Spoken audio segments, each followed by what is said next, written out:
Okay, we're started. All right. Good afternoon for those here and also those at home or in some other locale or catching this later on YouTube. My name is Brian Lance, and we're here with a meeting today here in Houston, Texas. We're only, what is it now, a week, 2 weeks since the election. And Americans want an economy. That's the message of the 2018 elections, that Americans want a real economy. And the revolt that began that we saw so surprisingly in 2016, the revolt that gave Trump the White House is continuing. It's alive. Certainly the Democrats, there was no blue wave, but also there was no red wave. In fact, you could say neither the Republicans or the Democrats won. The American people are aiming for something much bigger and more important and profound than merely choosing among competing teams. And they're hoping that President Trump and many of them increasingly are working to ensure that President Trump adopts the important policies, the necessary policy that can begin to grow the economy beyond some initial small steps that were taken in the first 2 years of the Trump presidency. We're going to be talking about the proposal for a new Bretton Woods. But I don't want to spend a lot of time on the new Bretton Woods or on the original Bretton Woods agreement. Will Wirtz gave an excellent presentation of that last week, and I think we can put a link on this broadcast when we put it up on YouTube, so you can find that, and he takes people through a very detailed review of both the original Bretton Woods, LaRouche's new Bretton Woods proposal today, but also the other Delphic versions that are out there that are being floated around and have been floated around over the last decade or two, basically floating Keynes's version of a Bretton Woods agreement, which would be nothing but a continuation of the same new British Empire that we've been suffering under over the last 40 years increasingly. What I want to do is explore some different aspects of the new Bretton Woods. And then in the discussion, maybe more will come out and more can be developed. But I want to start first in terms of the new Bretton Woods. And this has been emphasized by Helga Zepp-LaRouche. And I know it's agreed to by many of the signatories, original prominent signatories on the petition. And that petition can be found on the Schiller Institute website for people to sign otherwise. But the idea with the new Bretton Woods is for us to be thinking 50 years, 100 years from now, and thinking what we have to be putting in place today to be where we have to be as mankind 50 to 100 years from now. And at the core of that, and this is something that Keisha Rogers and Ben Deniston emphasized in a paper they released last year, a little more than a year ago, called Principles and Boundary Conditions of a New Space Program. They emphasized the context of that was a building up of mankind's productive capacities here on Earth that give us the capabilities to launch into space in a profound way. And I want to also stress that in our recently published Schiller Institute report, The New Silk Road Becomes the World Land Bridge, Volume 2, the last part of that report is devoted to this question of the next 50 years. Not just the Earth's next 50 years, but mankind's next 50 to 100 years as an interplanetary species. That's where mankind is going if we're going to be around at all. So let me, just saying that, let me just throw out a couple of figures here. so you get an idea. What would it actually take to bring mankind up to just looking at this from the standpoint of some basic, very basic parameters? What would it take to bring mankind up to the energy consumption levels, all of mankind, at and above the level that we have today in the United States? Ben Deniston and Jason Ross, among others, have been working on some figures, just in outline, not in crude outline, but with some rigorous, using Lynn's physical economic principles to develop a rigorous outline on this. But just to cite a couple of them, if you look at worldwide primary energy consumption today, right now, it averages about 2.5 kilowatts per capita. If we were going to bring that up to a level of the advanced sector, we would, and a little bit more, we'd be talking about bringing it up to the level of between 10 and 13 kilowatts per capita per person. For example, right now today, an industrial worker in the United States consumes on average, and these are average figures, about 8.3 kilowatts per hour. That's if you're taking all the mining and manufacturing employment in the United States and looking at the and dividing that into the energy consumption. That gives you a rough figure.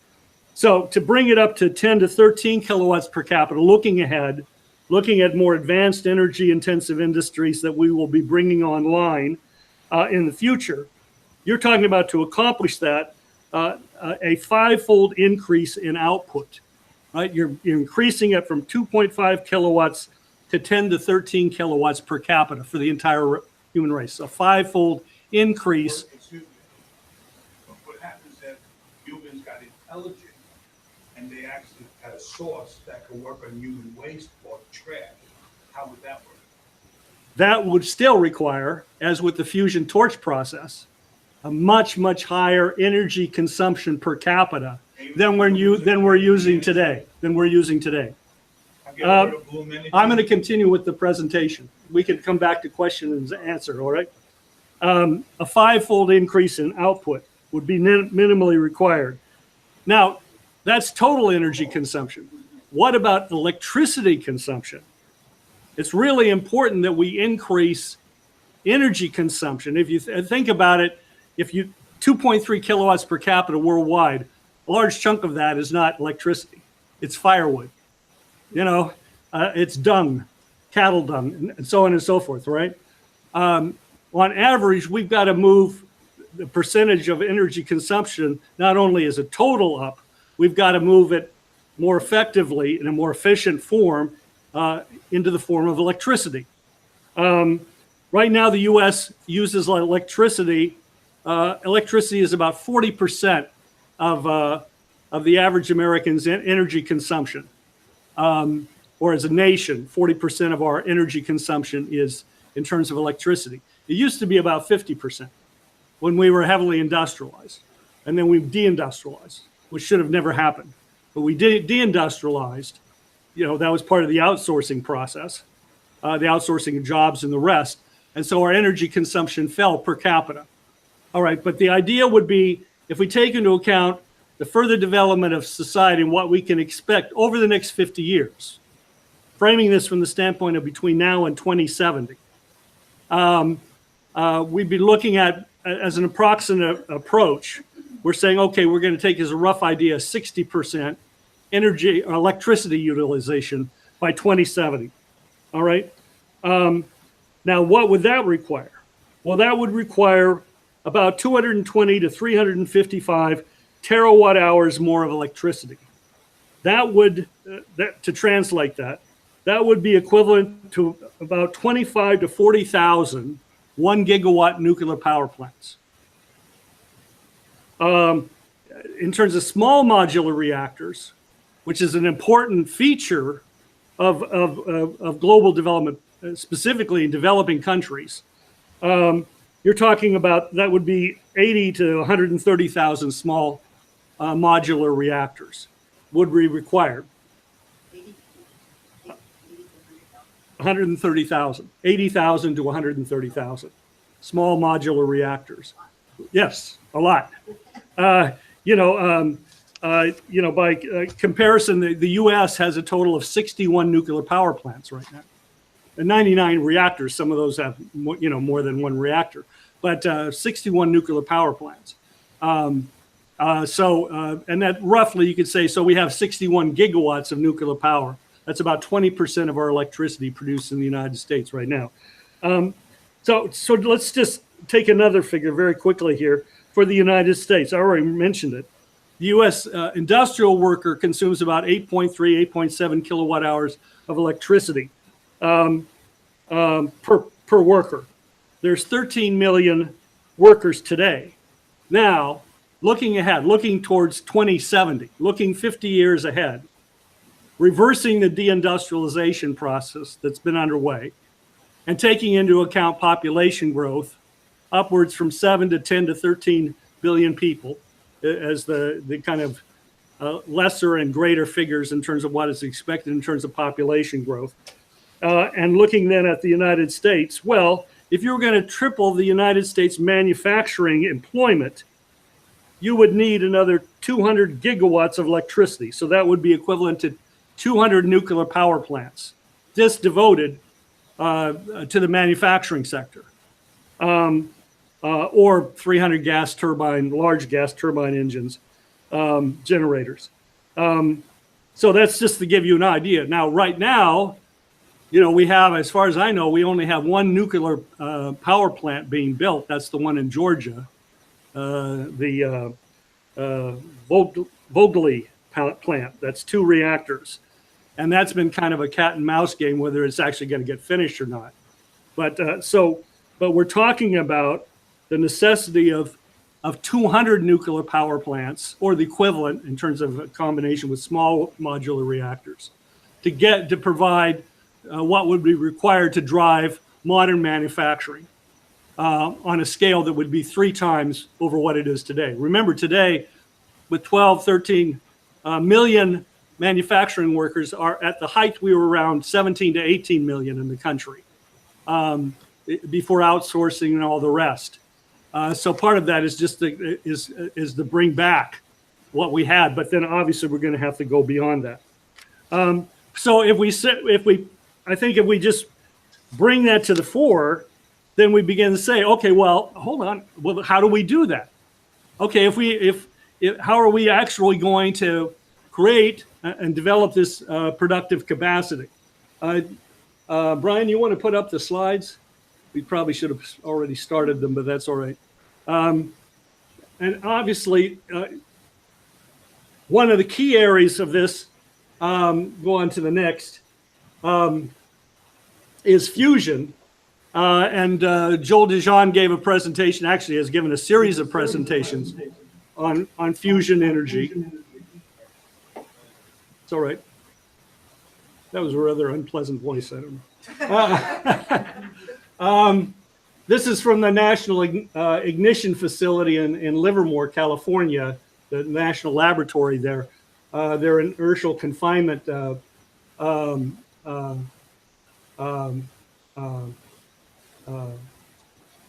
system, which is now within 1 order of magnitude, as Joel pointed out the other day, of achieving ignition and break even. It's the most advanced thermonuclear fusion device that we have in terms of peaceful use. Go on to the next. Is that in the world? In the world.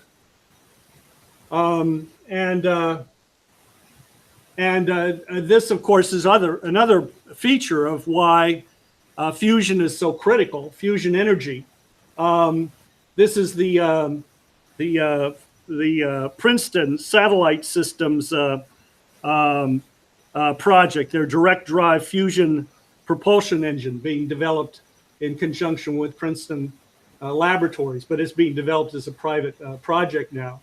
But fusion, of course, would give us an order of magnitude greater power over even projected nuclear rocket engines and of course I say of course because I believe most people here already know it. You're talking about fusion. You're talking about a tiny amount of fuel producing enormous amounts of energy. And so as compared to the rocket engines that we know of today, solid and chemical, the rocket engines that would utilize fission and fusion would use a tiny portion of their weight would be devoted to fuel.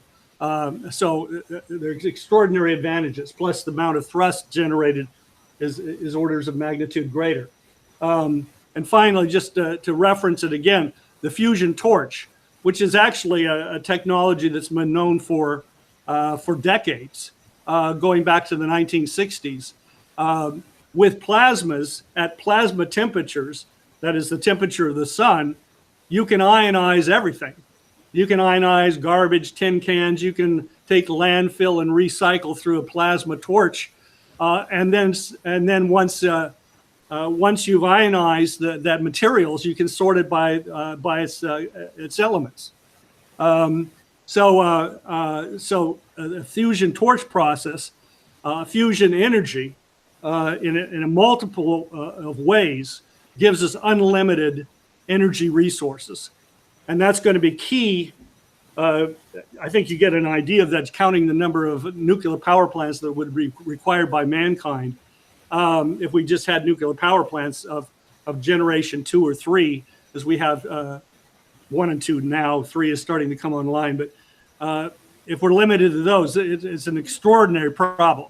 But with fusion, that becomes much more realistic. To think in terms of how we can get from here to where we've got to be, setting the goal of, by 2070, having a platform that's moving mankind seriously out into the planetary system for colonization. Now, the other aspect of this, if you want to continue on to achieving this, well, yeah, let me just say, it's very important to just again emphasize the anti-entropic nature of man and of the universe as a totality. Contrary to the kind of garden variety textbook ideas of physics, what we know in terms of mankind's own history is that man has been able to carry out revolutions in science and technology, increase his energy flux density utilization, increase his power over nature thereby, grow his population as a result. And that kind of process over time is what we see diagrammed here. But for man to be able to do that systematically over thousands of years also tells us something about the universe. If man exists as a creative being in the universe, and he is part of that universe, then his very existence expresses a law, a principle of the universe itself. And of course, we're beginning to discover that all of what's out there, all around us, that these planets, that these moons and so forth are not simple solid rock stones floating around. They've got water on them. We're finding different things. The universe is beginning to become alive to us in a way it certainly wasn't before the Hubble telescope and before the moonshot back in the 60s. So that's a very important reference to underscore the reason why we should be optimistic about the ability to set our sights on a transformation really of extraordinary dimensions. Go on to the next. Thanks. And we've seen that in our own country in terms of the development of our nation, in terms of oil resources, energy flux density, from going from wood to coal to oil, natural gas, fission, and if we devote ourselves and we put the effort, resources into it, in terms of a crash program for fusion into the next revolution in technology, not just in energy. Go on to the next. So the four-power agreement. The four-power agreement then is the mechanism by which we can organize such an economic program for the United States, but also for the world. And here is probably worth just indicating a couple of things. One is that China is already doing this. They don't call it the program for 2070. They're not talking about the World Land Bridge, but they're talking something that's very much informed by our thinking on this, the ideas of Lyndon and Helga LaRouche. They're proposing, as was developed in the 19th Party Congress last November, October-November of last year, they're proposing a program that will transform China into a innovative powerhouse in the world by the year by 2035, and then another 15 years. That within another 15 years, China will be just to summarize it here, prosperous, powerful, democratic, harmonious, and beautiful modern country. That's a close paraphrase of Xi Jinping. That's their intention. And further, that this is what they intend for the world. In other words, they've already introduced, we're talking about it, we're promoting these ideas. The American people are ripe for these ideas. We're promoting our ideas, LaRouche's ideas here, but China is implementing them. And again, that's a reason for our optimism, that we should be optimistic about the future of mankind and our ability to bring this all together. And then I want to just mention one other thing before we proceed here on the new Bretton Woods. And that's a resolution that was just passed by the Texas Cattlemen's Association, or Kansas State Cattlemen's Association at their 20th annual convention that was held just this month. They passed a policy resolution calling for U.S. foreign relations to be created in the spirit of the new Silk Road. And I'll read a little bit from that resolution. Kansas is the third largest cattle producing state in the nation. They've got more cattle than they have people by far. And that's not cattle are not easy to herd, to develop as herds. It's not an easy task. And here's what they have to say. Whereas, this is from their resolution, and it's titled, Stop Low Prices and Speculation, Collaborate with the Silk Road for Win-Win Prosperity. And it says, whereas the North American farm sector is undergoing destructive pricing and trade policies amidst decaying infrastructure, inadequate road, railway, rural hospitals, loss of nuclear power, lack of disaster defenses, and so forth, and a plague of drugs and despair. And whereas the new Silk Road policy, that's China's Belt and Road Initiative, of massive infrastructure development is underway in nations all across Eurasia, and the U.S. has been invited by China's President Xi Jinping to collaborate in this policy, both abroad and here at home, for mutual win-win economic benefit and ending poverty everywhere. Therefore, be it resolved, the Kansas Cattlemen's Association endorses the spirit of the new Silk Road for economic betterment as the win-win foreign policy for the United States. So, as we started out saying, the American revolt that began in 2016 is alive and well underway. And this is the direction it can go in. So in terms of the new Bretton Woods, first of all, the principles, you can go to the next slide, Brian, thanks. The principles of the new Bretton Woods, and this is fundamental, is the American system. Going back to Benjamin Franklin, and you can find his writings on money and currency, and they're available, and we'll be glad to help you with that if you'd like. But here's a quote, and this is pre-American Revolution. In the colonies, we issue our own money. It is called colonial script. We issue it in proper proportion to the demands of trade and industry. to make its products pass easily from the producers to the consumers, in this manner creating for ourselves our own paper money. We control its purchasing power, and we have no interest to pay.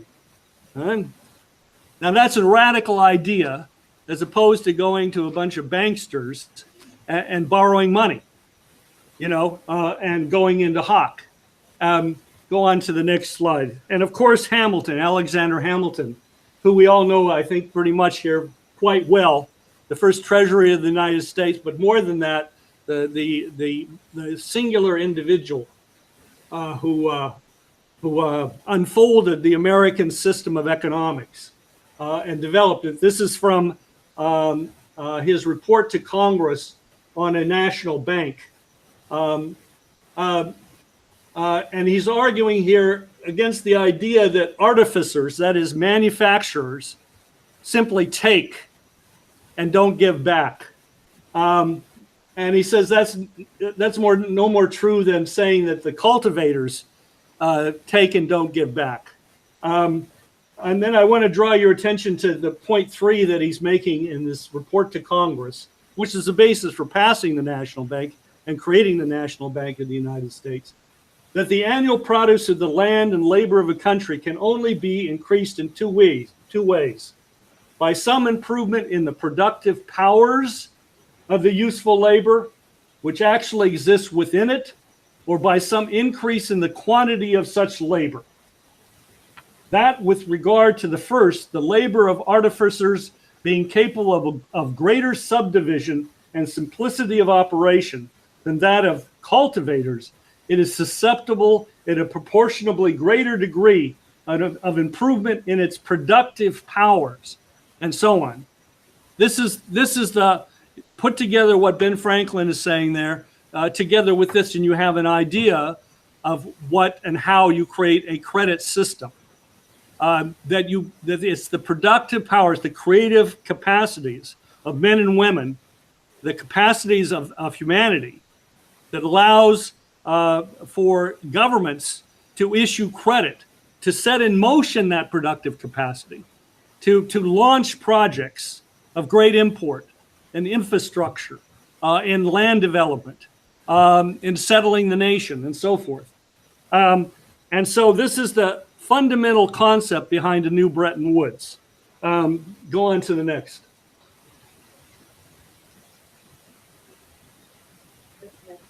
Is that the next? Yeah. Oh, okay. We'll go on to the next. That's fine. We've covered that. We can come back to this later. Okay. So here is, so, to kind of shift this again and bring this up to the modern day. This is from a publication in the Philippines this last week, November 8th. CISA, which it explains down here, the Cagayan Economic Zone Authority, CISA inks magnetic levitation train manufacturing agreement with 2 China companies. Now, if you have some idea of maglev, this is the most advanced transportation system, a system that actually was originally developed in the United States in terms of prototype, in terms of design and prototype, then was picked up by Germany, but developed in neither of those countries. And of course, now China is developing and building maglev systems, slow and high-speed maglev systems, and so is Japan. Now China is already exporting maglev technology, proposing companies in China are proposing to export manufacturing capacity to the Philippines to turn China into a major center for maglev technology, for domestic use, but also for export. Now, think about that. How many times have you heard it said that China is out to steal our technology? China is out to steal our knowledge. Well, is China worried about the Philippines stealing the most advanced technology that exists in transportation? No. They're willing to export it. And that's a very important insight into into what's necessary here in terms of, again, what a new Bretton Woods makes possible on a larger scale. Go on to the next, thanks. Lynd's conception, Lynd and LaRouche's conception of human creativity and its role is something that's completely left out of the economic textbooks today. If it exists as a byproduct of what shall we say, animal spirits. Everyone's supposed to be motivated by greed and similar lusts, and that's what makes the world go around. When in fact, as exemplified by Benjamin Franklin, exemplified by Hamilton, and by this example in the Philippines, this agreement inked between China and the Philippines, something else is at work. And Lenin, at an important point in his writings, back in 2009, presented it again in the form of the machine tool principle. And he situates the machine tool principle. A machine tool is the tool with which you make machines, is a simple way of putting it. That the development of modern, not just modern, but continually evolving, developing, creative new products, new technologies, new scientific breakthroughs, they start with creative reason on the part of the individual, discovering valid principles, making new hypotheses, and then based on these hypotheses, designing machine tools or applying those new hypotheses to the potential of new machine tool designs, and then bringing that to fruition in the production process. I'm shortening it here. Go on to the next. This is an example of a nuclear power plant, which we'll come back to in just a second. On the new Bretton Woods, what are we talking about? Well, look, we have a system now that utterly has failed.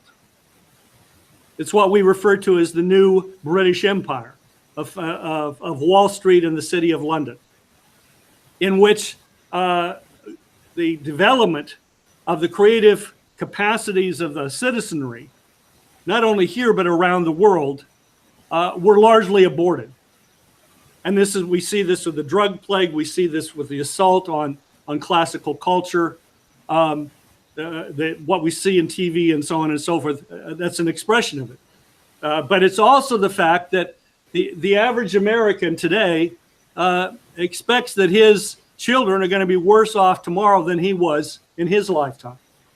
It's the devolution that's set in terms of the world economy as a whole, of a predatory financial system. The opposite of that, what we have to organize in a systematic way, once again, is a rebuilding of the world economy. The original Bretton Woods was in 1944 as the World War II was coming to an end. There had been war, there had been destruction of entire nations. We had to create a new financial architecture to put the world economy back on its feet. And the US took the lead in doing that. Now we're at a point where we have to do that again. And we've got to do it in an even more profound way in terms of the principles. And those principles, again, are the principles upon which the United States was based. First of all, to emphasize it, national sovereignty. Unlike the distortions that were introduced into the Bretton Woods Agreement or its aftermath and its implementation after Roosevelt's death, national sovereignty this time has to be the sine qua non. You're not going to lift you're not going to lift mankind as a totality out of poverty and the aftermath of colonialism by simply saying, well, we're going to allow a few people to run the show. And then the rest of you can come along and we'll help you out along the way. It's going to have to be one in which the sovereignty of each nation is respected and each nation is a participant. Secondly, it's going to have to be based, related to this, as Will emphasized last week, on the Treaty of Westphalia principle. that in the past we also have recognized, we as mankind has been seized by the concept, by the idea, the insight that we have to work together, that we have to seek the advantage of the other. If you know, the Treaty of Westphalia is the basis of all international law. It was signed in 1648. It was the ending of the 30 Years' War, which has destroyed over 40% of the parishes in Europe. That was the war of Catholic against Protestant. And what evolved under those conditions was a new leadership that came to the fore and asserted finally the principles that were required to end that war. The Treaty of Westphalia premised the further development of Western civilization on the concept starting with the idea of the advantage of each seeking the advantage of the other.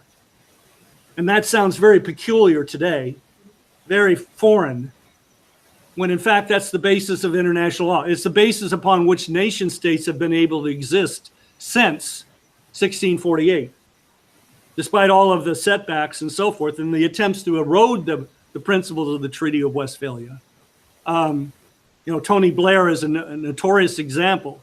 He came here to Chicago in the United States more than a decade ago to announce the end of the Treaty of Westphalia and announce the age of regime change, of the responsibility to protect, that we're no longer going to respect national sovereignty. That's an old idea.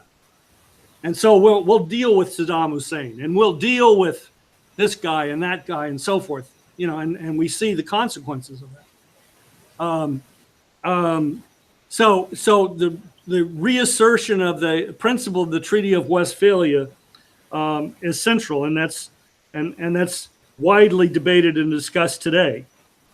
And then the issue of national credit, which we've touched on briefly, and that means the institutions that allow that to occur. And finally, the science drivers that will propel mankind forward. So just moving on here, here's a nuclear power plant. One example of a nuclear power plant, the rods inside it and so forth. I want to call your attention to the pressure vessel around it on the outside that you see there. Go on to the next slide. All right, to produce that pressure vessel, you need some big machine tools. This is what's called a ring forge, and to build the pressure vessels for a nuclear power plant, a Generation 2 nuclear power plant. Today, you've got to build these rings, each of which weigh on the order of 400 tons each. All right. Just to give you an idea of how this works, we were showing a video of it earlier of a simpler ring forge. First, I'm bringing this up to get to a point of some of what we're going to have to do, domestically in terms of our economy, to build the nuclear power plants and fusion power plants, for example, we're going to need, much less everything else. But if you start with an ingot, in this case, a very large ingot, say maybe 500 tons, not pounds, 500-ton ingot, that's just a big block, right? And that ingot is super hot, right? It's malleable. It's at a malleable temperature. That ingot is then it's got to then be moved and pulverized. It's got to be taken. It's got to be crushed down, flattened out. It's then got to have a hole dropped in the middle of it. And in the processes of crushing a square ingot, you get a round ingot, a round flat ingot, and then you get that hole in the middle of it, and you got a donut. That donut is then put through what we'll just call it an axle here, in this ring mold. And what's happening is that you'll notice chains on this axle, what I'm calling an axle here. that thing slowly, by increments, moves. And because of the weight of this piece of steel, it will move with it. You know, there's enough friction there that it moves along with it. What's happening then is this hammer is pressuring down against this ring. So these two are pressing against each other. And at the same time, it's being slowly rotated. And so over time, what was a big fat donut is being stretched out, is becoming bigger and bigger, because this is going up as this is pressing down. And so the ring is getting bigger. This is a fairly developed ring here, right? It's becoming thinner and thinner and bigger until you reach the diameter that you want. And then, of course, then it has a depth that you want as well. All right. So that's, well, this is the actual production of a using ring forging of a portion of a nuclear pressure vessel. A series. This is around 400 tons, 500 tons, and 3 of these, perhaps, or 2, will be stacked on top to each other and welded, you know, to make the pressure vessel. Okay. For a pressurized water reactor? Right. I'm not trying to stand up here as an engineer or as a machinist, or so. Take what I'm saying as at least an outline, as hopefully a useful sketch. Today in the United States, the problem is not, even though right now at this moment, we lack the machine tool capacity, the forging capacity, forging is just the most basic machine tool technology. You know, you think of it as like what the blacksmith did, but on a much larger scale, huh? We don't have the capacity right now to produce these in the United States on this size. Japan has it. The French have developed it. The Russians have it. India has developed some capacity. So but it doesn't exist in the United States. But the main thing holding back the development of this capacity is the fact that we don't have the ability to produce the ingots. We don't have a steel mill that can produce a 500-pound ingot and move it, you know, to location hot to then be processed. And of course, that all depends on demand, right? Is there a demand? Well, there's not enough demand. There's one nuclear power plant perhaps being built in the United States right now. Back in 2009, they actually thought there was going to be 11 or 12 built, and they were actually discussing, well, is this feasible? Could we do this? How long would it take us to build a new blast furnace, a new steel mill, and so forth to do this kind of thing? Lay down the tracks to move it, and so on and so forth. But that faded away. But this is an example where in Japan, this capacity exists. Japan produces most, outside of Russia, most of the nuclear pressure vessels in the world today are produced in Japan. So this is the kind of capacity that we have to develop. But flip it over.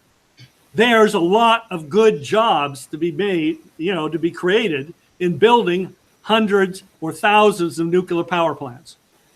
And this is what we could be doing rather than sitting, you know, twiddling our thumbs, you know, and worrying about whether we're going to be able to afford next month's rent.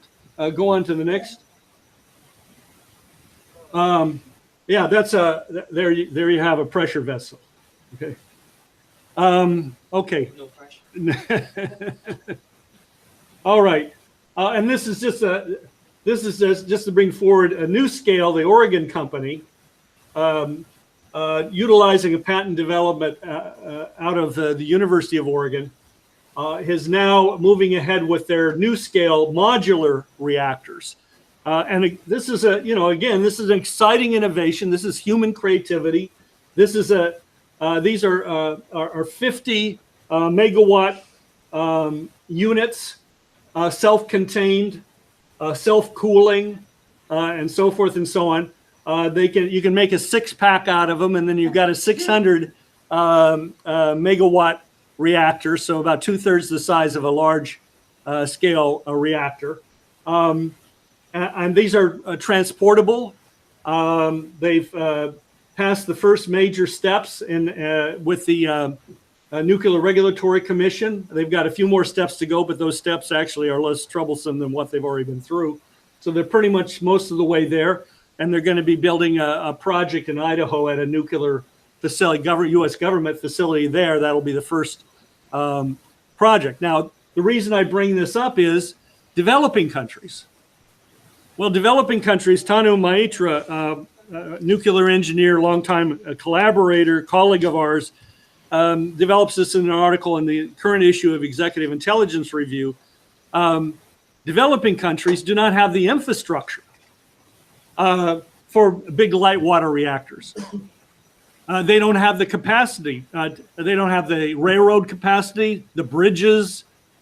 You know, Tanu mentioned in a discussion that out of the university, his first job was actually on a nuclear site in India, but he wasn't actually on that site. He was actually out reinforcing railroad trussels and bridges and so on and so forth, so they could get a crane into the location where they wanted to put up a nuclear power plant. You know, so in much of the so-called developing world, that capacity doesn't exist. But with light water, with these small modular reactors, it's an entirely different ballgame. And instead, bringing in modular nuclear reactors, they can be set up quickly. Also then immediately can plug into a relatively primitive power grid, because the amount of power that you're dealing with is a fraction of what you're dealing with a 1 gigawatt nuclear power plant. Again, which is a problem in the developing countries. They don't have those, whether you're talking about Nigeria or you're talking about someplace in Asia. Why aren't there nuclear power plants, for example, among the ASEAN countries? I mean, you've got China's right there, Japan, India, they're all building nuclear power plants. They could be exporting. Why haven't they built them among the ASEAN nations? Tanu points out it's because they don't have the infrastructure. You couldn't put them in there. You'd have to build up the whole infrastructure first, and it doesn't exist. But with modular reactors, you can see how that could then thread the eye of the needle. It could change the equation in a profound way, and then contribute to the further development, including in rural areas where there may not be the population density that you would have in a major urban area where you need lots of power to start with. With a modular reactor, 50 megawatt or some multiple of that, then you're bringing power to an area, which then allows them to develop their agriculture, their industry, their refining, other capacities. You're making the deserts bloom, so to speak. A desalinization is also a possibility with this. They could, yes, they could be floated. They could be. Numerous countries have, including the United States, have plans for modular reactors, but the NuScale project is the first most advanced that we know of. It's more than a 1 gigawatt nuclear power plant per watt. It's significantly more, but because of the scale, the size, the situations in which it can fit, it can be a big winner. 50 megawatt each. Yeah. And then what NuScale has designed is, what I called a 12-pack of, in which you have a single reactor, but 12 of these units in them. And they're very easy to refuel and so on, many advantages. NuScale, you can just, Google it and find out more about it. On to the next. Okay, here's another machine tool. I'm just trying to give you an idea of what's out there. Because I think in some ways this is more important than going through the nuts and bolts of the new Bretton Woods. Again, here, although we can, I hope that it'll open up further discussion.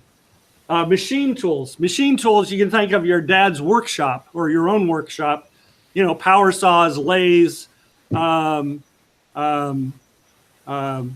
units, drill tables, drill presses, and so forth. Those are all machine tools, working with wood primarily. And of course, there's hand tools, pipe cutters, all kinds of things. These are machine tools, if you will. And of course, we developed these over more than a century in much more advanced forms in terms of metalworking in particular. Here you've got a machine tool that this is a 5-axis machine tool. Some of you may have seen reference to this in some of our writings. This is just one example. There's a multitude of 5-axis machine tools. They're produced in the United States. Japan leads the world. Germany, of course. China's also producing 4- and 5-axis machine tools, not on the same quality level yet, but they're also developing them. 5-axis, that is, you think of the X, Y, and Z axis, right? Up and down, left and right, and forward and back, 3 dimensions, right? Well, what are the other 2 axes? What comes to mind? Rotation primary axis. Right. Yeah. You can see it here, right? Rotation around the table this way. Say you have an item set here, right? And then the table can rotate this way, right? Now the point is you can combine all of those motions into one. Go on to the next. I'm not trying to, and they're numerically controlled, right? They're, go on to the next. And there's somebody working a diagram of somebody, a sketch of somebody working a numerically controlled machine tool. Go on to the next. Okay, here's the cutting. Here's a piece of metal on a table, right? This table rotates, right? It also rotates this way. And here's this bit coming down. And this bit is carving out, you can see it's thinning down these blades, right? First, it took this block and made it into a set of different blades. And then as it rotates, it's thinning down these blades, finer and finer, cutting. But that's the combination of these rotations, right? That moves it in. This is not moving, although this can be moved, but it's relatively speaking not moving. What's moving is the location at every given moment, on 5 different axes of the table, the metal on the table in this case. Does that make sense? Is that right? So you could do these kind of things with a 2-axis machine tool or 3-axis or whatever, but the setup time would be, you can do it with one of these, you can do in 2 hours what it would take 5 hours to do otherwise, relatively speaking. That's what you're talking about in terms of time saving. And of course, the precision requires a digital approach.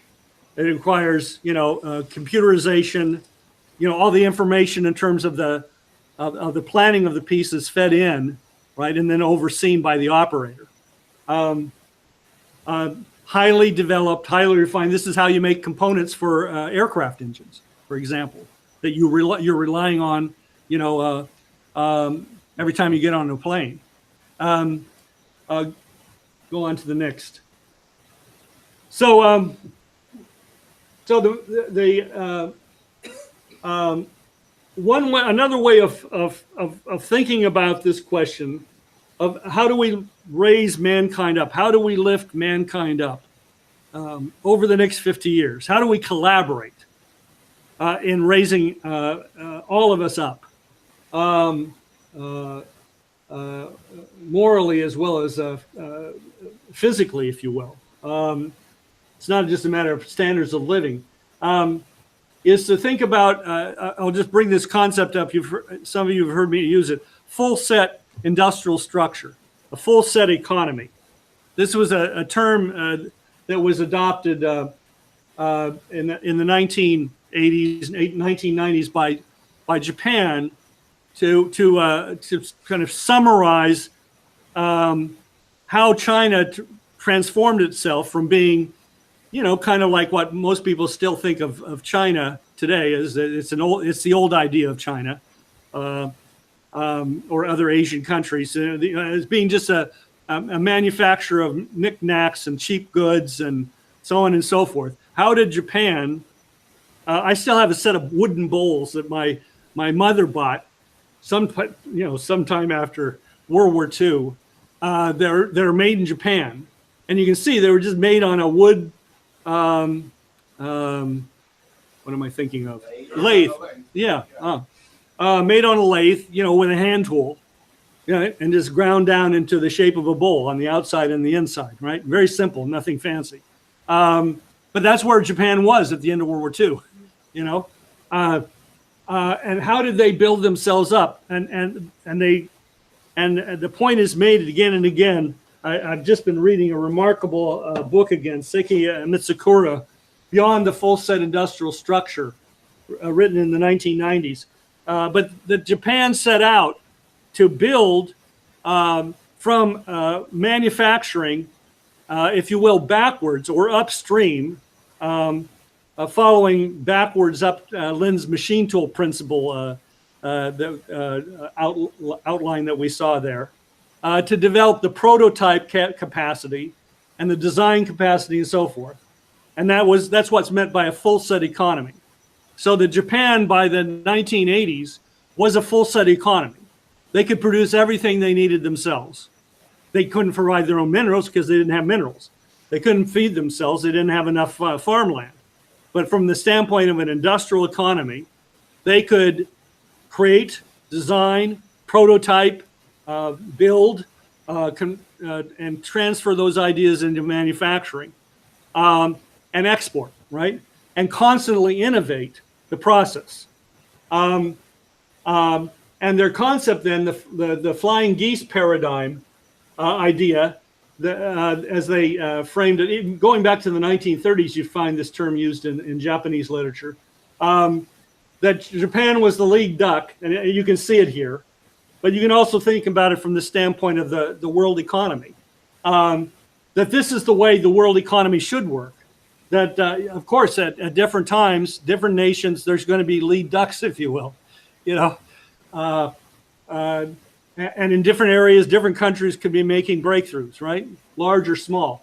But then those ideas trickle down, if you will. They flow backward. They're picked up by other countries. And so the idea was this was the process by which all of Asia, in this case, in terms of what they're presenting here, would allow all of the countries in Asia to reach a high level of standard of living, technology, and so forth. Go on to the next. What happened? Well, this is an example of what happened. Before even this, 1971, the dollar was taken off the gold standard. The dollar floated. Currencies floated relative to each other. We moved to a floating exchange rate system within a little more than a year. And in that floating exchange rate regime, financial warfare, predatory financial operations were the name of the game. We turned the economy into an organized Bretton Woods system. Right? In 1961, we officially detonated the Bretton Woods system. We went from a fixed... 71. What did I say? Oh, 70. We went to 1971. We went from a fixed exchange rate system and other features of what was the Bretton Woods system into a floating exchange rate system, which meant that we turned over the control of finance and relations among nations to the middlemen, so to speak. This is a prime example of this. People know about George Soros. He's much in discussion today. The New York Times had a puff piece on him about a week ago, several pages long, attacking LaRouche, attacking us in the course of that article buried on the inside pages. But for our expose of Soros back in 1997, 1998, the so-called Asian financial currency crisis. Suddenly, overnight, the currencies of the respective countries in the Middle East and in Asia, these are examples of a few of those countries, collapsed through the floor. in the case of Indonesia, dropped by more than 80%. That means that suddenly everything you buy, the price is through the roof. Everything you sell you're selling at a fraction of what, in terms of international trade, you were paying before. Every country in Africa went through this again and again and again. These forced devaluations. How would you see it from an economic point of view? Those countries are their GDP or their gross products were actually overvalued before the flotation of the free currency? That's a good question. In general, what had occurred because of a floating exchange rate system. The question was, how would you correct me if I'm wrong? How would you ascertain the situation before the collapse of these currencies? Were these countries overvalued, their products and goods and so forth overvalued? And what's reflected here is, therefore, just the price is coming down to the natural level, something like that. Is that correct? Okay. Well, the background to this is the post 1971 financialization of the world economy, which has been going on in new forms ever since. That is, while you had certain countries like South Korea, Taiwan, who were Asian tigers, and it industrialized by their own, basically, they pulled themselves up by their bootstraps, but they were very much, they collaborated to a degree with Japan and of course with the United States, but they really did it based on the American system ideas of Hamilton and List, among others, directly. Other countries in Asia, like Thailand, for example, were often talked about then as Asian tigers. But instead, why were they tigers? Well, it was because they were growing. But how were they growing? They were growing in terms of speculation. Large flows of dollars were coming into countries like Thailand, investing in terms of short-term investment, stocks, real estate, and so on and so forth, banks, and so on. And so there was a boom economy, booming service economies with all the problems that entailed with that.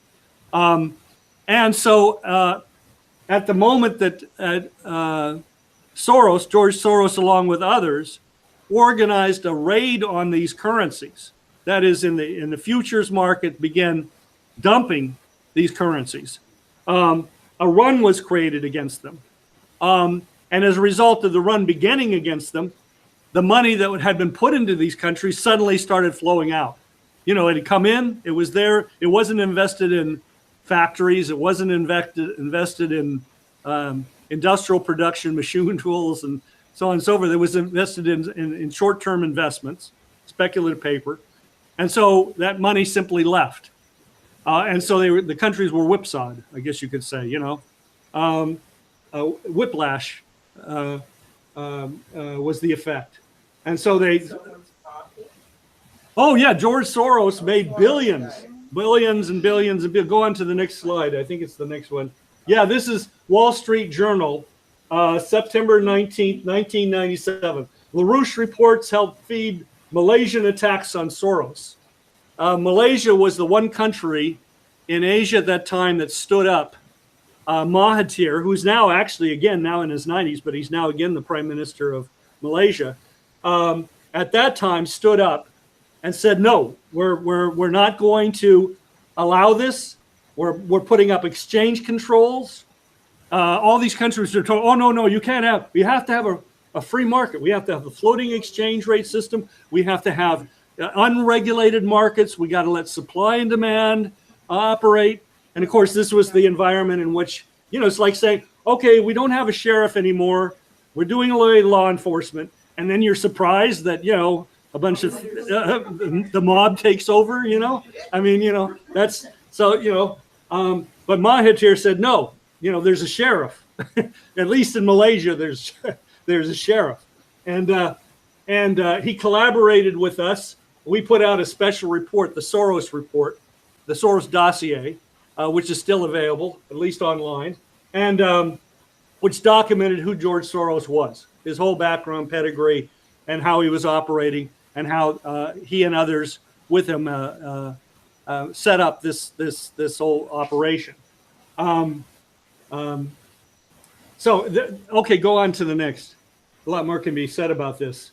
Okay, and instead of the flying geese model, if you will, or paradigm, instead of full set economies, and the U.S. was a full set economy. Think of it. We could produce everything we needed in the United States. All of that was torn down, and instead we had the outsourcing and development of what became known as global value chains and global supply chains. So here's a picture of the Boeing 787. And if you look at it, there's where all the different pieces of that plane come from. Those are just major pieces. You're not even getting into the small pieces. You're not getting down to the computer chips and, and so on and so forth, right? South Korea, France, Austria, Japan, Salt Lake City, Utah, South Korea, Nagoya, Japan, different plants, factories, and so forth and so on.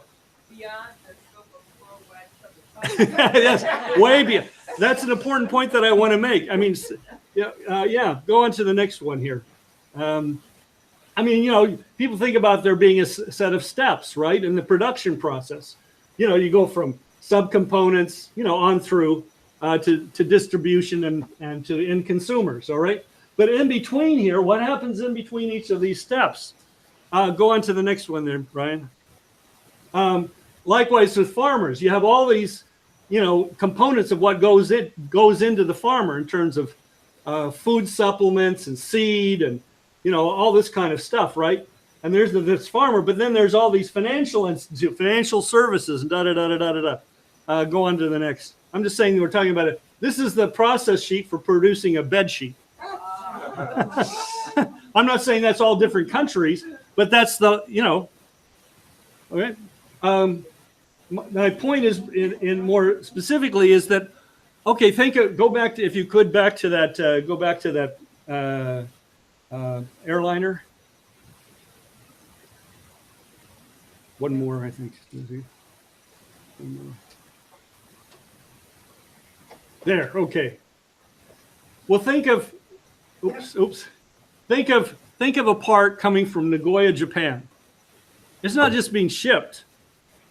That piece has to be bought. It's got to be bought. It's going to be bought with American dollars. The American dollars are going to be exchanged into Japanese yen, right? Vice versa, coming the other way. It's going to be sold to the United States. There's going to have to be a currency exchange involved in the process, right? Who sets the relationship between the currencies? What happens when those currencies change? They can change overnight, right? They can change like this. They change all the time. Well, that means that the people involved, Boeing, for example, it's got to make sure that it's ordered a part, it's paying so much for it, it's got to go and get a derivatives product that's going to guarantee that product is going to end up being delivered to him at the price which he paid for it, right? In the currency, which, in the dollar, right? Or inversely, you could take the example of the Japanese. Well, the Japanese agreed to pay, maybe the contract was in dollars, right? Most contracts, at least until recently, are in dollars, right? So the Japanese company has agreed they're going to produce this component, this part. They're going to be paid in dollars according to the contract. Well, what happens if the dollar devalues, between now and when the contract's fulfilled? He's still going to be fulfilling the contract in dollar terms, but it's going to be worth less yen to him, right? He could go bankrupt. So he's got to buy a financial derivative to protect himself, right? In other words, you can see. What is this financial derivative? I didn't. And it's going to a third party. The simplest is you're going to a third party and you're hedging your bet. Okay, if it rains tomorrow, I'm not going to be able to lay cement. So maybe I can find some guy who will say, hey, look, I'll pay you this much money now. If you'll guarantee me that if I aren't able to pour the cement, you'll pay the guy I've contracted with for breaking the contract. Hold I'm trying to come up with a. Let him go ahead with it's a metaphor on currency exchanges, which is important to understand. I see where you're going. The exporter, okay, I'm gonna make this part and I'm gonna get such and such amount of dollar. Right. To ensure this thing, why is he going to the derivative guy? Well, for example, he may go to a financial derivative, might be a product, for example, that said that which is says if the dollar drops so much relative to the Japanese yen, then I, the person who issued that derivative, will pay the difference. Okay, right? And for me, if I'm the Japanese company, I'm going to pay that guy something to have that contract. Another way of thinking of it is like it's like insurance. Third world, it's the other way around. Everyone is like worried about their currency being devalued against the dollar. Right. Right now, Pakistan's currency is 120 rupees to $1. Mm-hmm. I remember in 1986, I was going to Texas Tech. It was 14 rupees. Mm-hmm. So it's 10 Right. times devalued? Yeah. In 30 years? Mm-hmm. So everybody, anyone who's involved in these operations from the standpoint of international trading and international markets is going. A poor guy on the street in Pakistan is not going to feel it directly or not going to see it directly what the effect of the value of the rupee versus the dollar is. Indirectly, of course, he'll probably feel the consequences.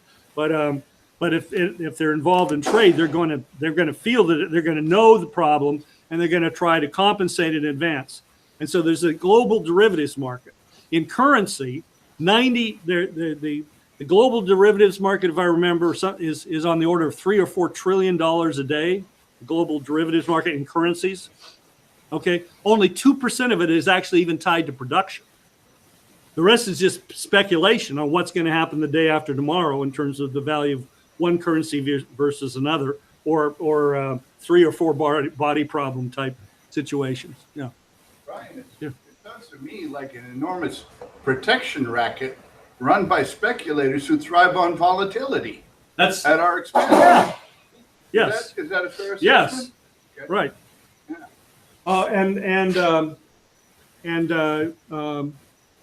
And if you look at it now, most of the countries involved here in producing a Boeing 787, these are advanced sector countries, right?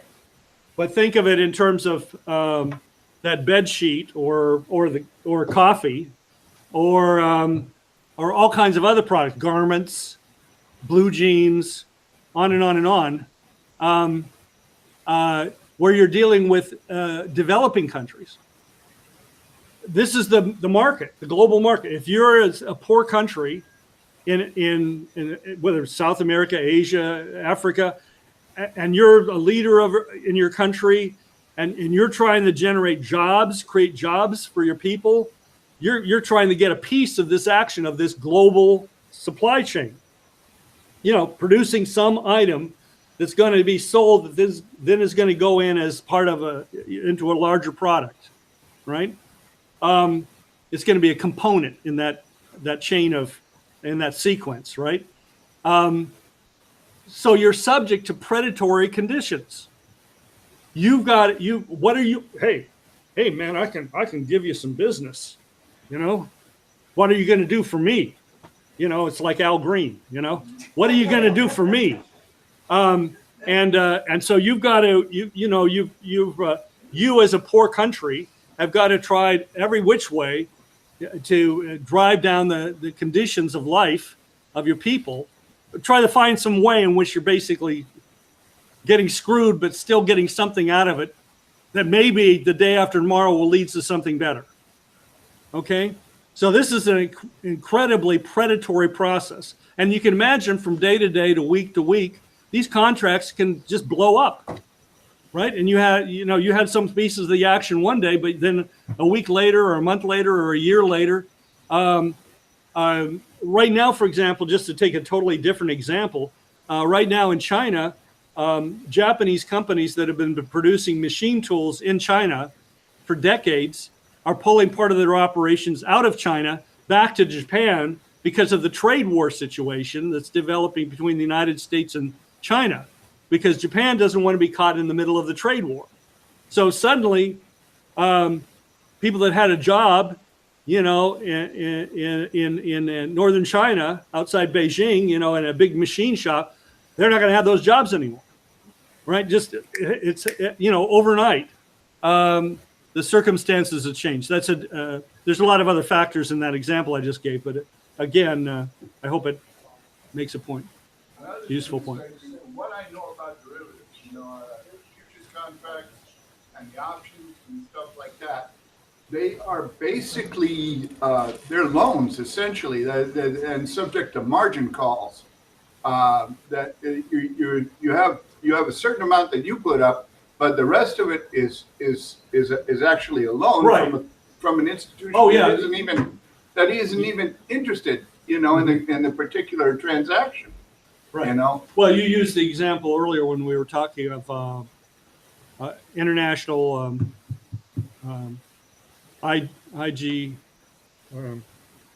the insurance, AIG, right? Which went bankrupt in the financial blowout in 2007, 2009, right? Mm-hmm. AIG was guaranteeing mortgage-backed securities.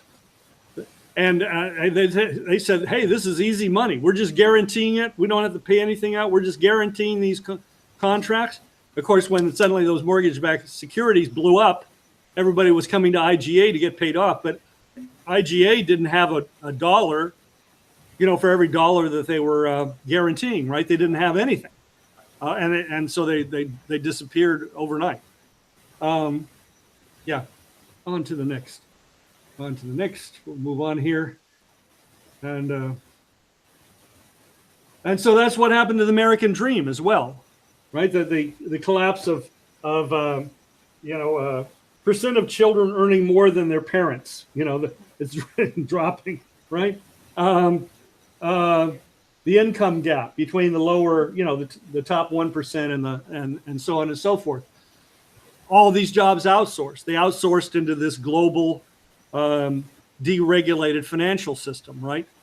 These global value chains and global supply chains, where everybody is being gamed, which is a point that Mr. LaRouche was making years ago.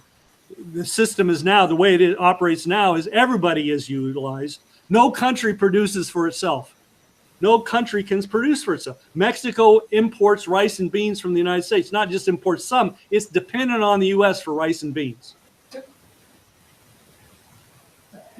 Yeah. That's why they come here to get the rice. That's part of the reason. That's NAFTA. That's the effects of NAFTA. Bankrupted farmers in Mexico just like it drove down wages in the United States. The people that made the money were the guys that gamed it in between, right?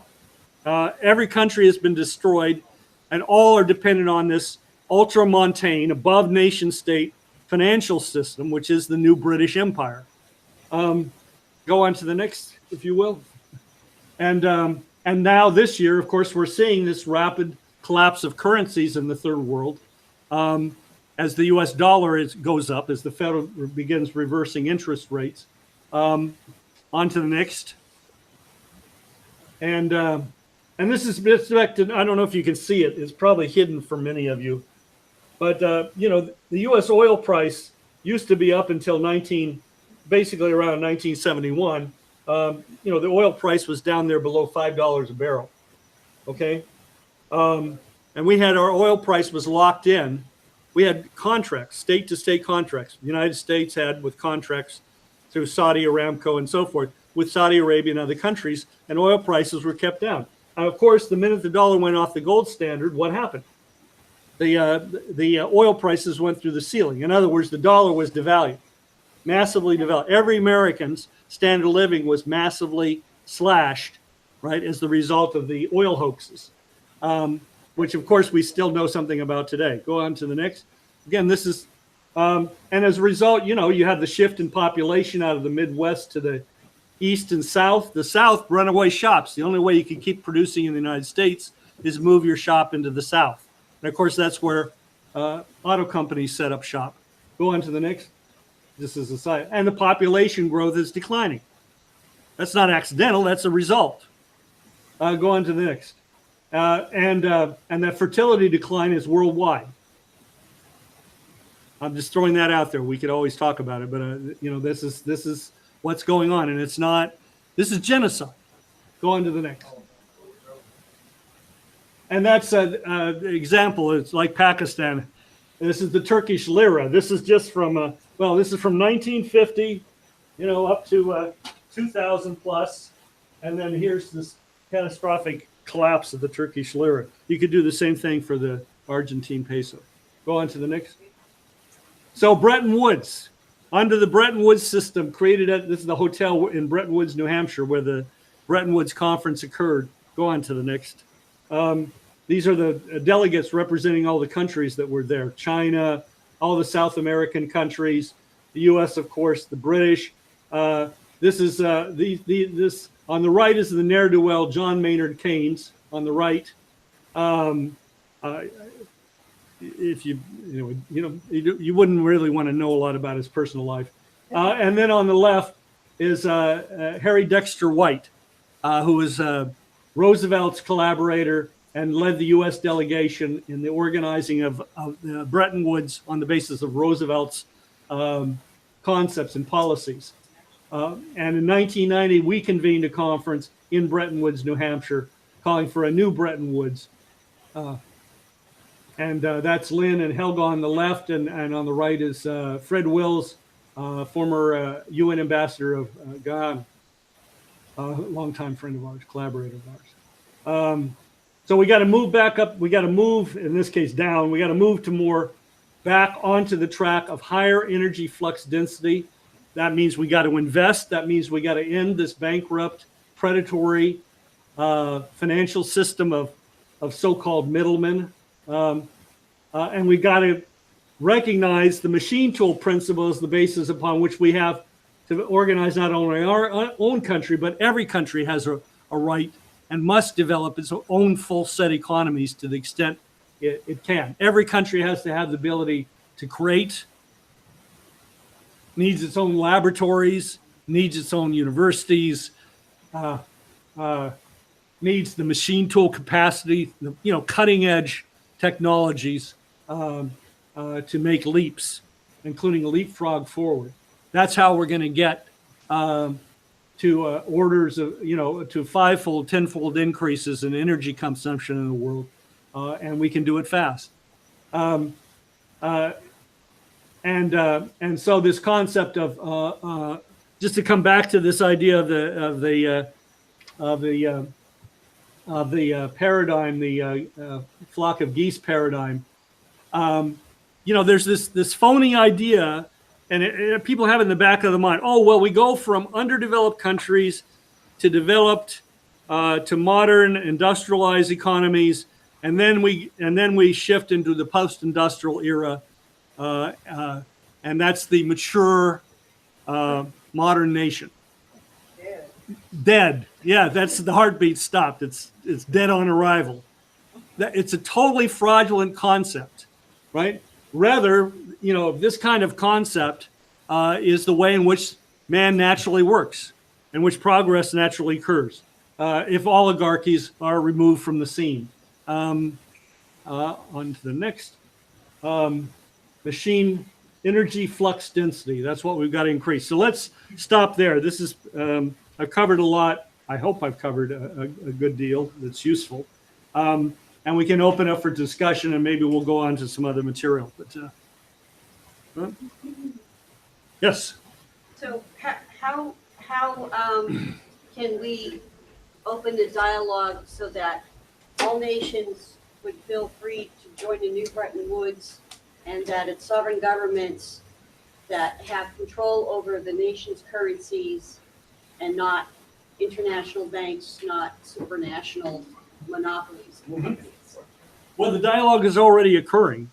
First of all, through our efforts, but you also see this for example, the Kansas Cattlemen's Association resolution comes at a very, appropriate moment because in just 2 weeks, President Trump is going to be in Buenos Aires, Argentina.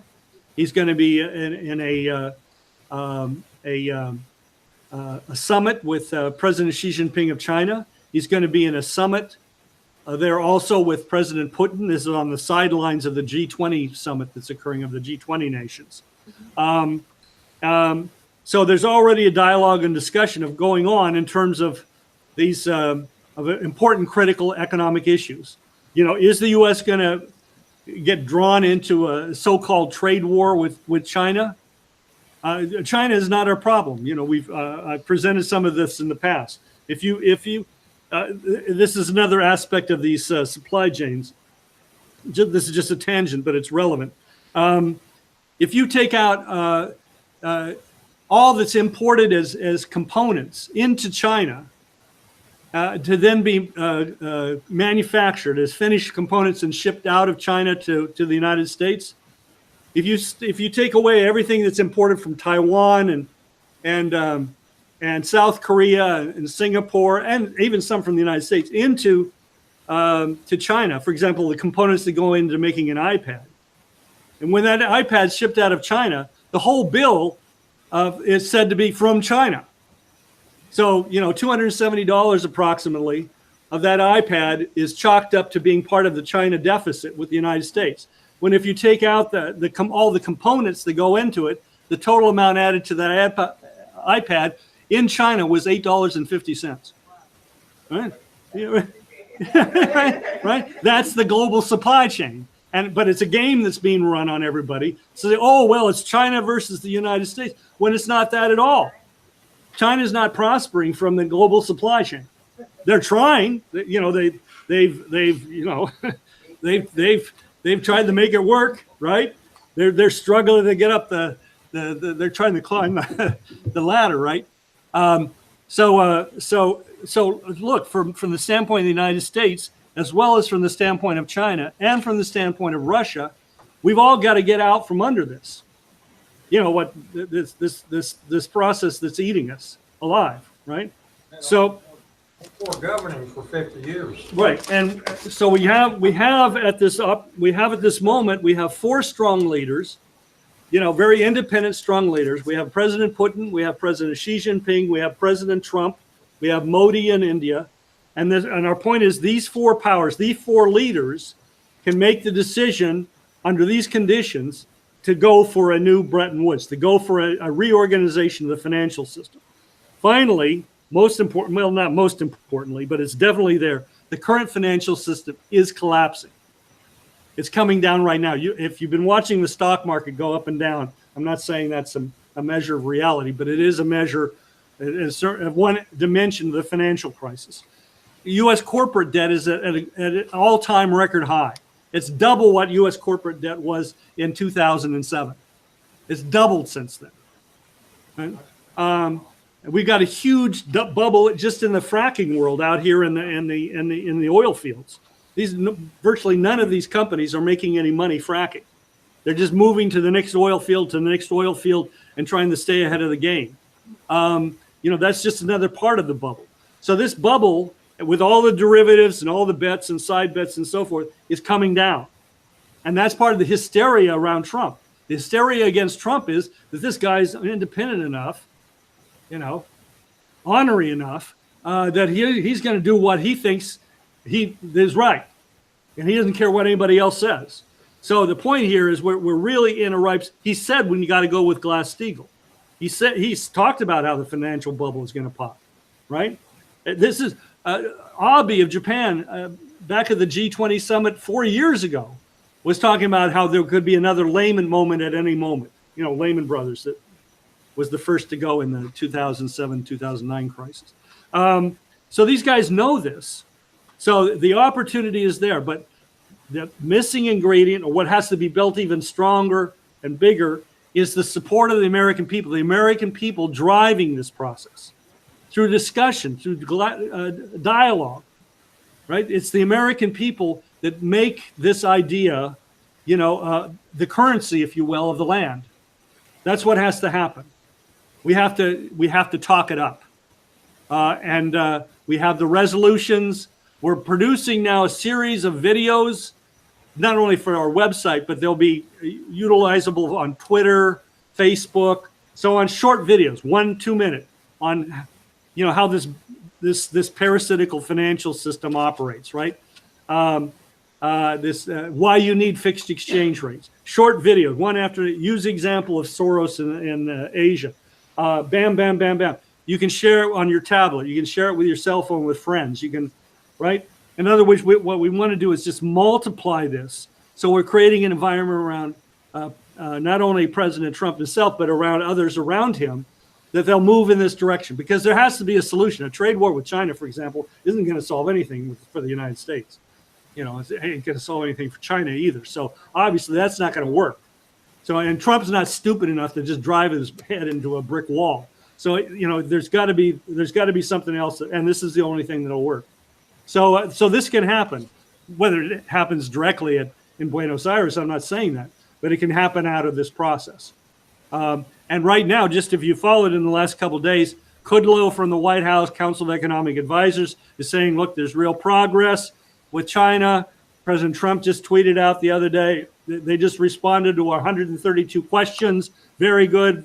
We still have some problems here or there, but this is coming along nicely. In other words, things can evolve in a much different, better direction.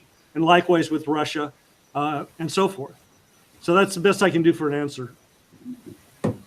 Yeah. This industrial debt, or this debt that you have said it's become double. The corporate debt. Corporate debt. US corporate debt.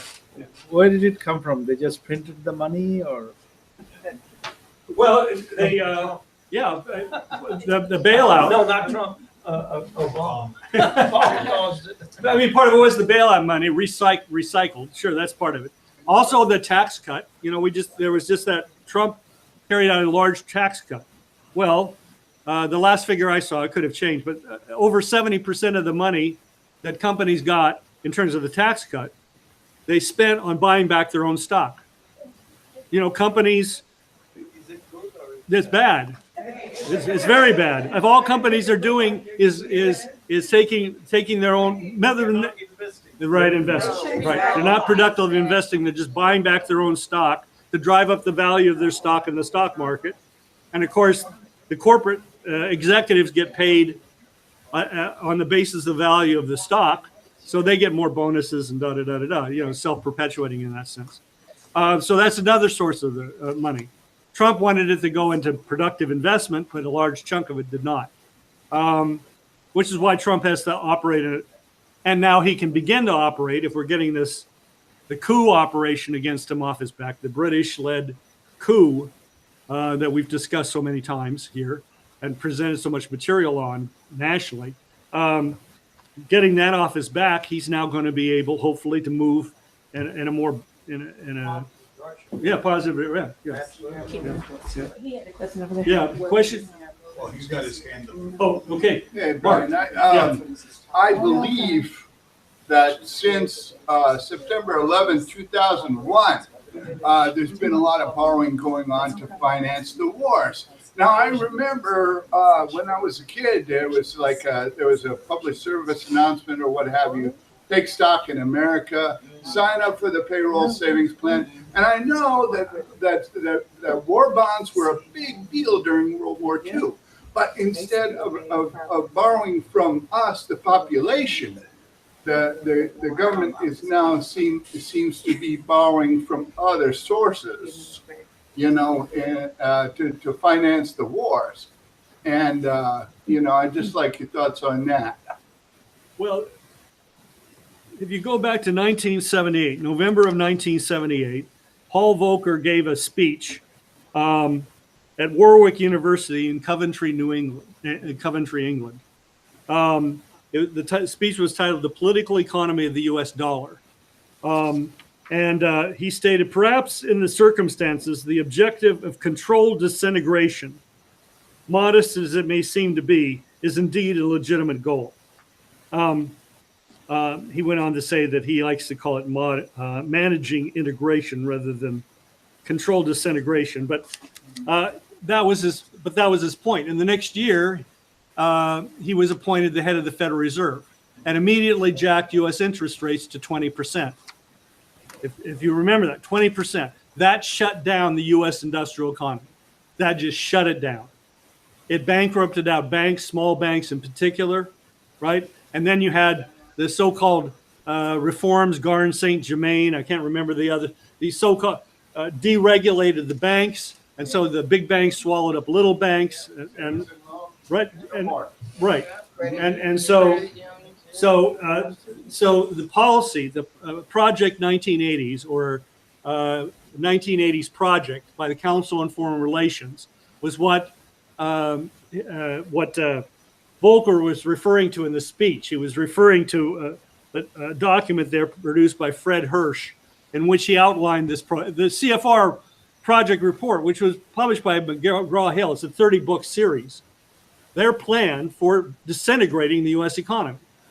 They said, we're going to go post-industrial. We're going to use the anti-war movement. We're going to use the green agenda. We're going to use all these different things. But the point is, we're going to sell the United States on deindustrialization, and we're going to outsource, and so on and so forth. And so that's what they proceeded to do.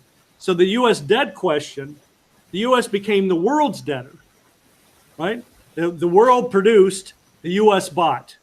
What did they get in return? They got our dollars, right? And that's all they got. They got paper. So Japan's got over $1 trillion of our, in debt right now. China likewise, and so on and so forth. And so the debt problem is bigger than just, but the financing the war debt, the Iraq war, that was done off the books. Year to year, the federal government deficit officially didn't reflect the actual debt of the United States officially, because the whole war effort was being financed as if it wasn't real, as if it wasn't there. The expenses weren't there. It was all this borrowing on the side. So the federal debt's been run up through the ceiling, but so has the debt of governments around the world, right? As part of what? A predatory process in which the world economy has been taken down, cannibalized. Governments have tried to offset that by sustaining certain standards of living, buying stuff, or subsidizing whatever different mechanisms, social safety net programs, and so on and so forth on a collapsing economy, which means a collapsing tax revenue base. And so now the whole thing is, is bankrupt. So you have to put it through bankruptcy reorganization. That's what, with a new Bretton Woods and the corresponding U.S. policies of Glass-Steagall, the National Bank, national credit, a new credit mechanism, separate from the banks. The banks are going under, so they're not going to provide credit. They don't have any to provide. They're not providing any now. So you go to, you create a national bank. The government issues credit into specified earmark projects to rebuild the economy, as Lincoln did with the Greenback policy, as Roosevelt did with the Reconstruction Finance Corporation. The government steps in and we willfully reorganize the economy to produce for the future, to build for the future. That was the initial founding idea of the United States. How did the United States emerge out of the Civil War as the most powerful industrial nation on earth? After the Civil War, it was a willful policy of the government. It wasn't left to Wall Street or the free market someplace. It was organized. So we got to get our act together. We got to organize a recovery, right? And other countries likewise, obviously, are intent on the same. China's example, again, is so profound, such a gift, because it's already doing that, and it's bringing other countries into the Belt and Road, into this process of economic development, because they have their own history. They went through colonialism, but they also built themselves up, as they have, and are now creating a kind of parallel, financial infrastructure. But if the dollar simply collapses and wipes out their $1 trillion plus of holdings, they're going to be messed up. So they need a new Bretton Woods as well. They're not going to be able to survive outside of without a new system. Yes. Yes, sir. Got a couple of Yeah. points. One, I don't believe you need to get rid of poverty. I think it's dangerous. But besides that, You don't need. I'm sorry. You don't need. you don't need to get rid of poverty. I think that's hubris. And I don't believe that'll ever work. And I think eventually society would fail. But besides all that, nuclear energy to me is dangerous. 3 Mile Island would have happened in '79. Mm-hmm. That tower is still hot to this day. Well, To this day. not a single person died at 3 Mile Island. It's still producing electricity to this day. No, it's not, because the company that owns it does not own that one tower. So, They got overabundance of natural gas, clean fuel, got wind, they got the white oil, just. Well, it's a good And question to bring rediscovery up. of that white Here's oil. the argument. You can, and I'm not saying it's a complete argument, but consider this. Part of the reason you want to move up, and this is and other countries are grappling with this same question. Yeah, you can take lower technologies, like wind and solar. They're very low. The energy intensity of these things is very low. You're not going to run advanced sector industrial economies on solar and wind. Okay, but here's my point. The more fundamental point is you're moving up the ladder to more advanced energy, high energy flux density energy systems, and the technologies related to them that can utilize them or be utilized by them. You're increasing the skill level of your workforce. You're increasing the productivity of every single worker. That worker is working at a job in which he is more productive. He's paid more.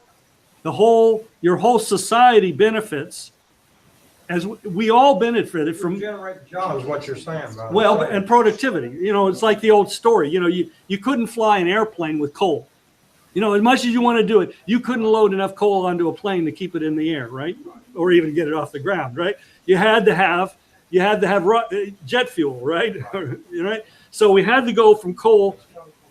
Yeah, right. So we had to go to oil and natural gas, Which creates a lot of jobs. Yeah, that's right. And going to fission, which we never really did, would be have been the next step. But we're using energy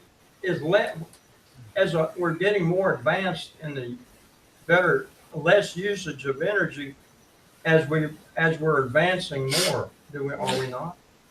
The homes are using better They're more fuel appliances, efficient. more fuel efficient. Oh, to a degree, yes. Okay.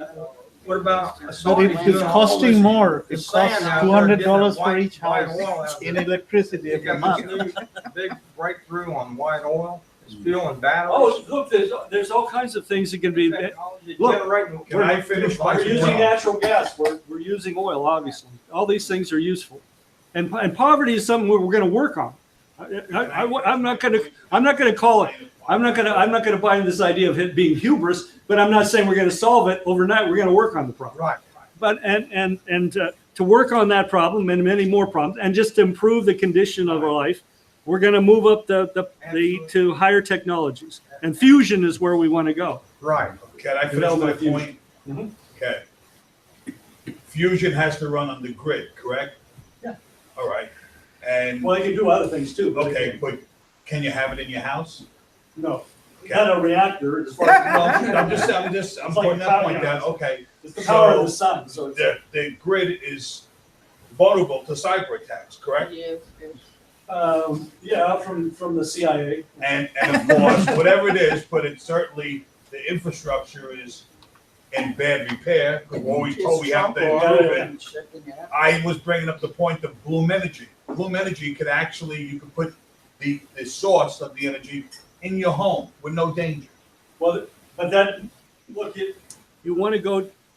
Maybe we should just conclude and have a discussion. But I'd say, look, centralization of energy sources is what has allowed us to develop cities, has allowed us to develop a higher standard of living, as opposed to decentralizing and thinking that everybody's going to have their own, their own shotgun, their own wad of, beef jerky and live off the grid. Well, You're not I'll tell you this. going to. Have you heard of Bloom Energy? Well, it doesn't matter. No, I haven't. Okay. But I'm just saying, People like eBay and Walmart and all these big companies in California use Bloom Energy. as far as I know, none of those companies you mentioned is an industrial economy. They're all warehouses and And you think Services. they're not significant in our society? I'm saying what's significant in terms of the future is the energy flux densities that'll run industrial processes. We have to become an industrial economy again. We can't simply import everything we need from the rest of the world, which is what we're doing One now. more thing is important from California. I just want to say, is that the John Kane, the Keynesian guy? John Maynard Keynes? Yeah, is it Keynesian? Yeah, like Keynesian economics. Yeah. We're talking about all this fusion, and what about the ecology? What people are not talking about the environment and how that's gonna funnel down in the, with this radiation and everything else. What is that gonna create problems, like you said about the fracking? Why do they keep The oligarchy destroys the environment. The oligarchy creates wars. The most serious, ecological disaster would be World War III, which obviously there's an attempt to get us into a war with China and Russia right now. There's the beating of the drums on that. But I'm not dismissing your question. Man, through scientific and technological progress, improves the environment. It improves nature. Every time our country, other countries devolve, in which a predatory financial system, for example, takes hold, then we start cutting corners. Then the environment depletes, right? China's having to rebuild because they had to industrialize under very difficult conditions, in the world market, right? So they cut corners on the environment and they're paying for it, right? So now they're having to recover from that and green China. But they're doing it through progress. Coal can be used. If you use coal scrubbers, you use modern technology, you can have clean coal. But it's not going to be as productive and useful as moving on to a more efficient energy source like fission and then fusion. But look at what we've done in terms of the lack of investment in housing. If we want to talk about housing, why do we have urban sprawl? That's completely insane. The cost per capita of all of these roads and people living completely decentralized out in all these suburbs and so forth, completely nuts from the standpoint of energy efficiency and for lots of other reasons, cultural and other reasons, right? Why don't we build new cities? Why don't we build entirely new cities? They're doing it all over Asia. There's over 100 new cities being built in Asia right now, not just China, but all over Asia. Why don't we build new cities from not just from the ground up, but from underground up, put a lot of stuff underneath? Why not build high-speed rail, right? Why not, and maglev essentially, eventually, but at least high-speed rail like China has now, 40,000 kilometers. That's what, if we did that, we would be greening the environment rather than creating this urban sprawl and all these automobiles, which is a completely ridiculous system. Right. So I'm trying to put the point on, that we as human beings are not the threat to nature. Only to the extent we stop being human, stop developing, and just kind of sit there and squat on the earth, then it goes to hell. If that makes sense. That's my argument. California now, since it's all almost burnt up. Well, see, there's an example. I mean, there is truth to what Trump raised, right? I mean, Dave Peterson, a longtime friend of mine, he worked for the Forest Service. I mean, a decade and a half ago, he was telling me about, the problem that they weren't clearing the brush. They had stopped all these programs. They had stopped doing controlled burns, other techniques. Huh?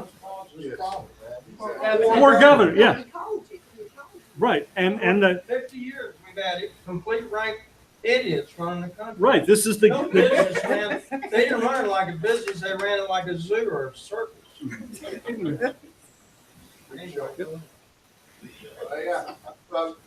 Just a point about centralization versus decentralization. If you really believe in decentralization, you're going to be making your own soap in the backyard out of bacon drippings or whatever, versus going to the store and buying a bar, But one of the things that centralization and industrialization make possible is economy of scale. That is, price per unit goes down as you make more and more of them in an assembly line process, for example. And I think that's an important thing, that it'd be more productive overall to have a centralized approach and to coordinate our efforts with, for instance, other nations, or even in the case of our government, with other agencies, So The excitement of building new cities and being part of these projects. TVA and built part of, Oak Ridge, yeah. Mhm. Yeah, Brian, I'd just like to reinforce one thing you said about these new programs coming up that we're doing with these little films, because everything you've presented and what the organization's presented, it's not a spectator sport. It's not an academic situation. Last week, part of the discussion was just what caused World War I. How did we get it? And this manipulation to block this Lincoln development that was already being picked up around the world. And I was reflecting this morning, if you think when Roosevelt comes in to kind of change this in the United States, at that point you had a Lautenbach program in Germany. You had all kinds of developments in motion. Germany with Russia, United States now with FDR. But back then, the elections took place like now in November. The inauguration was not in January, it was in March. So by the time Roosevelt's nominated, before he's inaugurated he's nominated in November, he's now the president, he's coming in March. You have the Reichstag fire in Germany, you have the toppling, the emergency programs, and by the time Roosevelt's coming in, you've got a Nazi state in Europe consolidating, you've got this whole thing busted up. And so I wanted to make the point, piggybacking on what Brian said, we all individually have a role to play in this to make sure these good dynamics that are building in this context with all the opposition to block and topple this in motion, we personally have to master these ideas to convince more and more people, because we're 2 weeks away from that meeting. Well, we were a couple of months away from consolidating United States, Germany, and Russia and have a different policy, and we ended up with World War II. And the same thing, we ended up with World War I. We're in a situation where this enemy has to be understood for what it is. We do have to take down this enemy operation and this coup operation, but it's in the context of grounding these bigger questions of real economy. Maybe you can speak a little bit to that, but that's what we've got to actually make sure is all our subjects in the next couple of days, making sure other people and a lot more people get it, institutions as well as individuals. no, I don't have much to add except to say and inspire people with what's possible. We really have, the revolt of 2016 is ongoing. The American people are in motion. There's a lot of ferment, and it's not just the United States, it's global. You look at Europe, the Brexit, the new government in Italy, the Belt and Road. The world is tired of suffering, and they've got some options now. What China has put on the table for over 100 nations in terms of collaboration is just kind of, it's like the light, allowed into the room. So. Oh yeah, EIR. Oh, good. So I'm plugging EIR magazine to be educated on all of these developments in depth. Yes, EIR magazine. Yes, subscribe here. Yes. But so that's what I just add that to what you were saying. That because we really have this tremendous opportunity. Yeah, that's good. We'll end.